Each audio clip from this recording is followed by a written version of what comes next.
Hello, today is our last lecture of critical reasoning. I hope that you learn a lot in this course about logic. The last section that we will study about propositional logic deals with truth tables for arguments. We will start using the slash symbol for therefore. For example, if we have this argument, tilde parenthesis p dot q p slash q. In this argument, there are two premises. The first one is tilde parenthesis dot q, and the second premise is p. The conclusion is q because it is after the slash. You can imagine that the slash is the line we have used to separate the premises from the conclusion, but angled to the right. Recall that a valid argument is one in which, assuming the premises are true, it is impossible for the conclusion to be false. An invalid argument is one in which, assuming the premises are true, it is possible for the conclusion to be false. We display the argument so we can apply the truth tables for the operators. We complete the truth table by following the same order of operations and the main logical operator procedures as before. So we create the truth table for the argument that we discussed in the last slide. Here, for the first premise, the main logical operator is the tilde because its scope is the whole formula. So we begin with the dot, the conjunction. For the conjunction, the first line is true and the rest of the lines are false. Then we change the truth value, that's what the negation does. So we have, for the main logical operator of the first premise, the first line is false, and the third, second, and fourth line are true. Then the second premise is just p, so it is the same truth values as in the first column, and then at the end of the truth table we have the conclusion that also has the same truth values as q. As we can observe in the second line, both of the premises are true and the conclusion is false. Therefore, the argument is invalid because the truth table shows that if we assume that both premises are true, it is possible that the conclusion is false. That is precisely what the second line of the truth table is possible. We have true premises and a false conclusion. A method to inspect the completed truth table is to go down the column that displays the final truth values for the conclusion. In the case the conclusion has several logical operators, the column that displays the final truth values for the main logical operator of the conclusion. First, you need only to inspect those lines where the conclusion or its main logical operator is false. Second, in those instances, you need to see if all the premises are true. If indeed all the premises are true when the conclusion is false, as I said in the previous slide, the argument is invalid. Now let's analyze sufficient and necessary conditions. Truth tables allows us to analyze the difference between sufficient and necessary conditions and test what a conditional really commits us to. Two ideas to keep separate. A sufficient condition: if A occurs, B is guaranteed. It is captured by if, whenever, provided that.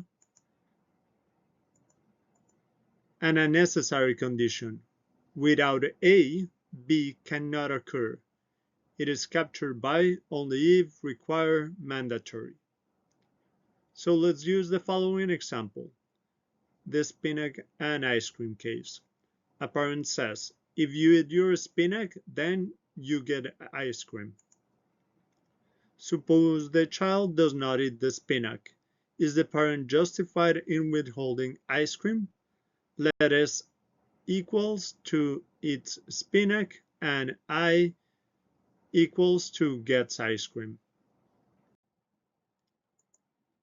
A sufficient condition does not rule out other paths to the consequent.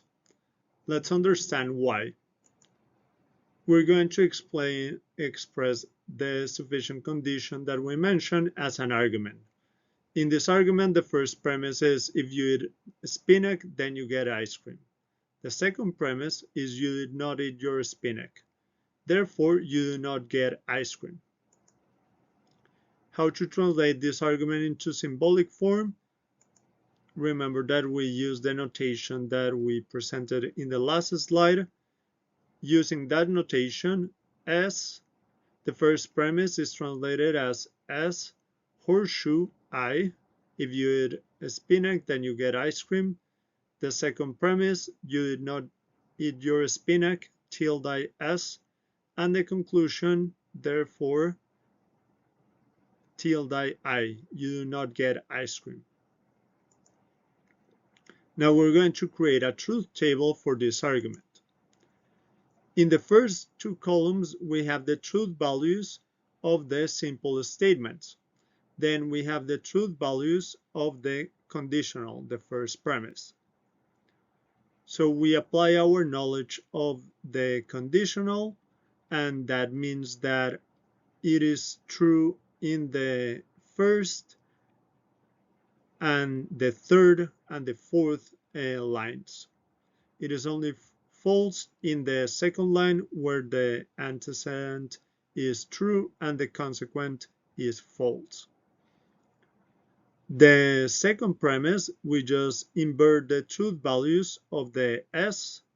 So we have that in the third and fourth columns, it is true. And the conclusion, we just invert the truth values of the I. So we have that in the third line, let's focus on the third line, the conclusion is false. As you can notice, we have in the third line a situation in which the two premises are true and the conclusion is false. So this argument, it is invalid. In the third row, in the third line, the premises are true and the conclusion is false, as I just said. The first premise sets a sufficient condition for ice cream, eating a spinach, but it does not make eating a spinach required. The child, according to this truth table, can still get ice cream without eating a spinach. So that will be the case of you did not eat your spinach, so it is true, the second premise, and you get ice cream. So it is false that you do not get ice cream. That is what is represented by the third line. This problem is solved if we express the condition as a necessary condition and not as a sufficient condition. The issue is that if we do that, we're going to have a new problem. Rephrasing as a necessary condition makes the parent's denial logically defensible. Let's analyze this situation. We have a revised argument expressing the condition as a necessary condition. That will be if you do not eat a spinach, then you do not get ice cream. That will be the first premise. The second premise is the same. You did not eat your spinach, and the conclusion is the same. Therefore, you do not get ice cream. So how do we translate this into symbolic form? The difference with the last argument is the first premise. Tilde S, because now the antecedent is you do not eat spinach. Horseshoe, tilde I, because now the consequent is the negation of you get ice cream. The second premise and the conclusion are the same. Now let's create a truth table for this new argument. In the first two columns, we have the truth values of the simple statements. Then we have the truth value of the first premise, that it is only false in the third line because that is when the antecedent is true and the conclusion is false. So what happens is that in the third line, the antecedent is the negation of S. So it is true, and the consequent is the negation of I. In the third line, I is true, so its negation is false. Only in the third line, the first premise is false. The same as in the last arguments, the second premise is false in the first two lines and is true in the third and fourth line. And the conclusion is false in the third and third lines, and it is true in the second and fourth line, because the conclusion, it is just inverting the truth values of the I. So is this argument invalid? Remember the method. Let's focus on the lines where the conclusion is false. That is the first and the third line. We observe that in those lines, both the conclusions are not true, so the argument is valid.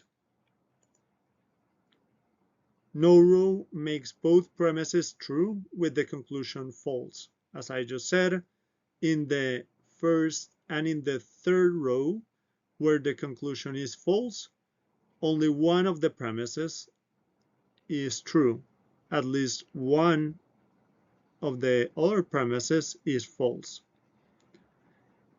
Eating the spinach is now required, but no.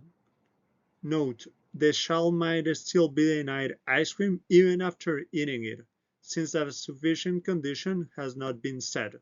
So this is the case of the first row, because in this case, it is false that the second premise is false. So the kid, in fact, ate their spinach. But the conclusion, this is in the second row. The second premise is false, but the conclusion is true. So what is representing the second row of this truth table is that the kid ate their spinach, because the second premise is false. It is false that they did not eat their spinach, so they ate it. But it is true that they did not receive the ice cream. So this truth table is allowing that a parent deny the award that they promised to their children. So the solution to this problem is setting both conditions with a biconditional. You will get ice cream if and only if you eat your spinach. This is expressed as S triple bar I. So let's analyze the first case. The child eats their spinach. So we have the first premise, S triple bar I. The second premise is S, because the child ate their spinach. Therefore, I. They get ice cream. So if we create a truth table to determine whether this argument is valid or invalid, we observe that the argument is valid, because by creating that truth table, there is not a line where the conclusion is false and both the premises are true. The child reliably gets ice cream. The child's expectation is protected. So we avoid the problem that was presented in the previous slide, where the child ate their ice cream, but it was possible that they were denied. They ate their spinach, but it was possible that they were denied ice cream. Now, The case B, the one that we analyzed 2 slides ago, the child does not eat a spinach. So the first premise is again the biconditional. The second premise is tilde s. The child did not eat their spinach. Therefore, the child did not eat ice cream. So create a truth table to determine whether the argument is valid or invalid. If you want, pause this video, create the truth table, and determine based on your truth table if this argument is valid or invalid. So your truth table should show that the argument is valid, that there are no rows of this truth table where the conclusion is false and both the premises are true, because that will make the argument invalid. In this case, the parent's denial is justified. The parent's side of the argument holds. To protect both parties, we need to set sufficient and necessary conditions together. And that is exactly what a biconditional does. Moving on, sometimes an argument is valid for trivial reasons, and the cost of this is soundness. We call this technical validity.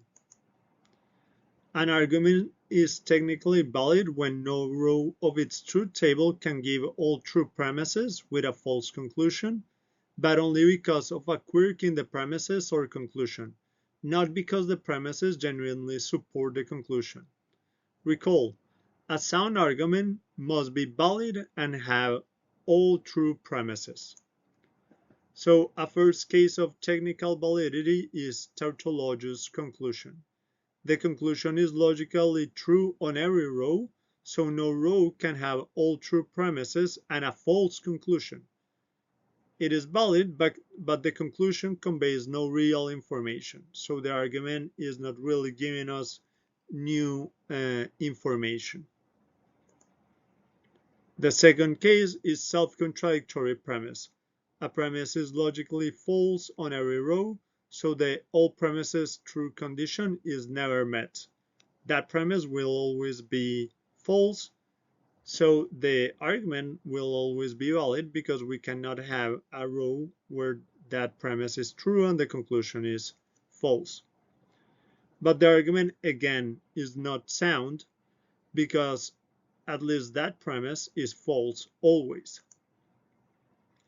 The third case of technical validity is contradictory premises. Two premises directly contradict each other. They cannot both be true on any row.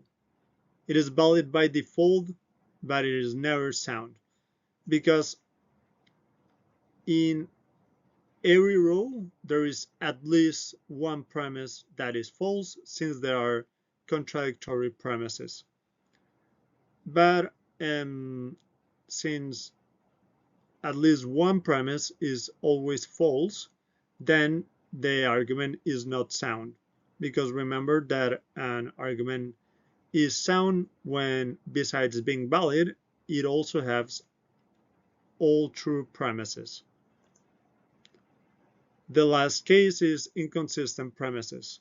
Two or more premises cannot all be true together, though they can all be false. At least one is false on every row. So it is valid, but it is not sound, because, as we said, there is at least one premise false in every row. Now let's study argument forms. Form is different than content. A deductive argument is formally valid by the structure of its logical form. What is an argument form? And this is a concept that we introduced a few lectures ago. It is an arrangement of statement variables and logical operators such that any consistent replacement of variables by a statement yields an argument. The result is a substitution instance of the form. Modus ponens is an argument form, and it is always valid. So what is this form? It is expressed as follows. The first premise is a conditional, P horseshoe Q. The second premise is the antecedent of the conditional of the first premise in P. And the conclusion is the consequent of the conditional, Q. For example, and this is a substitution instance, if you give up cigarettes, then you care about your health. You did give up cigarettes, therefore you care about your health. Now, let's analyze a formal fallacy. A fallacy that is determined by the structure of this argument. What is the form of the fallacy of affirming the consequent? It is very similar to modus ponens, but observe the difference. The first premise is the same, the conditional P horseshoe Q, but the second premise affirms the consequent, not the antecedent, the consequent, that is Q. And the conclusion is the antecedent of the conditional, not as in modus ponens, the consequent of the conditional. Therefore, P. A substitution instance will be if you give up cigarettes, then you care about your health. You care about your health, therefore you did give up cigarettes. An argument that has this structure is always invalid. That is a formal fallacy. Now let's study another valid argument form, modus tollens, and another formal fallacy, the fallacy of denying the antecedent. They have the same conditional as modus ponens and the fallacy of affirming the consequent, but a different second premise. And the validity flips. Modus tollens, that is a valid argument form, has the following form. A conditional P, if P, then Q, a negation of the consequent, and the conclusion is a negation of the antecedent. For example, if you give up cigarettes, then you care about your health. That is the conditional. You do not care about your health. That is a negation of the consequent. And the conclusion is a negation of the antecedent. You did not give up cigarettes. Now, on the flip side, we have a formal fallacy that is denying the antecedent, that the arguments that have this structure are always invalid. The structure is the following. A conditional, then a negation of the antecedent as the second premise, and the conclusion is a negation of the consequent, and that is always invalid. For example, if you give up cigarettes, then you care about your health. You do not give up cigarettes, a negation of the antecedent, therefore you do not care about your health. That argument is always invalid. This is a summary of what we just learned. In the first box of the table, we have that we affirm the antecedent. That is the case of modus ponens. So the second premise, we affirm the antecedent of the conditional, and the conclusion is the consequent. And as we studied it, that's valid. Then in the first row, the second column, we have that we deny the antecedent. So observe that the first premise is a conditional for all of these four cases. Let's return to denying the antecedent.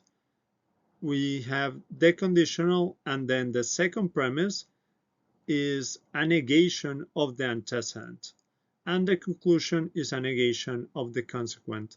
And as we studied, that is the fallacy of denying the antecedent, that is invalid.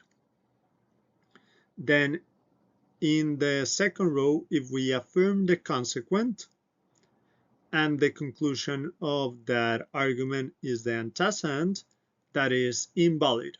And we call that the fallacy of affirming the consequent. And in the last box of the table, we have modus tollens, that is denying the consequent. We have the conditional. The second premise is a negation of the consequent of that conditional. And the conclusion is a negation of the antecedent of that conditional, and it is valid. We call that modus tollens. So notice that there's a parallel to sufficient and necessary conditions. P, the conditional if P then Q says P is sufficient for Q and Q is necessary for P. That is what is expressed by modus tollens. When we deny the consequent, when we deny Q, we do not have P. Affirming P sufficient gives Q. That is what modus ponens expresses. If we affirm the antecedent, then we have a Q, and that is a valid argument. But if we deny Q, that is necessary for P, that takes back P, and that is what modus tollens express. That is another valid argument. The two fallacies confuse the direction of these sufficient and necessary conditions. That's all for today. Remember to complete exercises 2, 8, and 15 of exercises 7G1-1, exercises 2, 8, 15, and 20 of exercises 7G1-2, exercises 2, 8, and 15 of exercises 7G1-3, and exercises 2, 8, and 15 of exercises 7G2. Submit your answers on Brightspace by tomorrow at midnight. Have a good day.